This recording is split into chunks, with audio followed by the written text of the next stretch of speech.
plenary sitting allowances abolished and mileage claims scrapped and replaced with a fixed mileage allowance.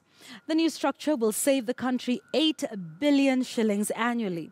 And as Rita Tinina reports, the President and the leaders of majority and minority in both houses of Parliament have suffered the highest salary reduction. Flashy vehicles, or is it fuel guzzlers? Such are the benefits that come with being a senator or a member of the National Assembly, thanks to a car grant and thousands of shillings in mileage claims. Well, senators and members of the National Assembly in the 12th Parliament will not have it that rosy. A car grant that used to amount to 2 billion shillings a year has not only been scrapped, the reimbursable mileage allowance that gave senators and MPs a free hand in mileage claims has also been abolished. This removes all claimable mileages. They will be paid a fixed mileage allowance in their payroll based on the distance from Nairobi to the county headquarters. There were claims even up to Kenya shillings 2 million per month.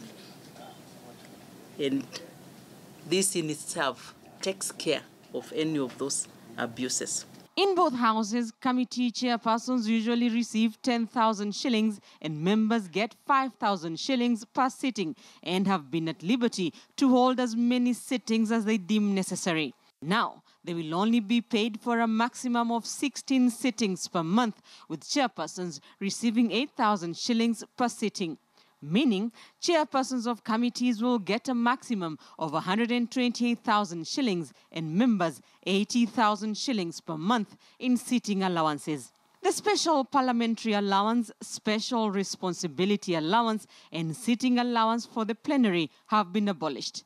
Add that to the 88,000 shilling pay cut for the legislators and they become the biggest casualties of the new structure. There is absolutely no reason why both the Senate and the National Assembly members should earn a salary and at the same time draw sitting allowance for the plenary sessions. Otherwise, there will be many sitting and standing and walking allowances. Honourable members, the Speaker of the Senate and the National Assembly will earn 1.1 million shillings, down from 1.3 million shillings. The leader of majority in the Senate and the National Assembly and the leader of minority in both houses of Parliament will earn 765,000 shillings, a 255,000 shilling pay reduction. MCAs will earn 144,000 shillings, a 20,000 shilling pay cut. Governors will earn 924,000 shillings. Deputy governors, 621,000 shillings. Speaker of the County Assembly, 259,000 shillings. The new salary structure does not spare the holder of the highest office in the land. The President will get a salary of 1.4 million shillings, down from 1.6 million shillings.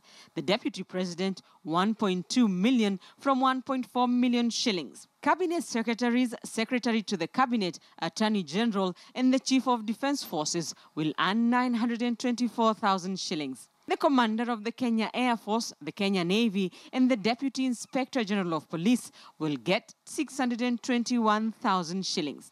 In the constitutional commissions, the Auditor General and the IEBC chairperson will receive 924,000 shillings. The Controller of Budget, IEBC Vice Chair, Director of Public Prosecutions and the IEBC Commissioners will earn 765,000 shillings and the Registrar of Political Parties will get 650,000 shillings. The new figures will save the country 8 billion shillings a year as the Commission tries to bring down the wage bill, which currently stands at 52% of the domestic revenue. And as public servants, we cannot ignore the element of sacrifice as opposed to looking at employment as a source of enriching ourselves. Kenyan state officers are among the best paid in the world. The move by the SRC will save the country over 40 billion shillings in 5 years, but will not go down well with those who will be elected and appointed after the August polls. And with MPs being the biggest casualties of the pay cut, the new structure may define the first major battle by the 12th Parliament. Rita Tinina, KTN News. President Uhuru Kenyatta and his deputy William Ruto today sustained the heat on the judiciary and the electoral body IEBC, accusing the two of seeking to scuttle the forthcoming general election. The leaders faulted the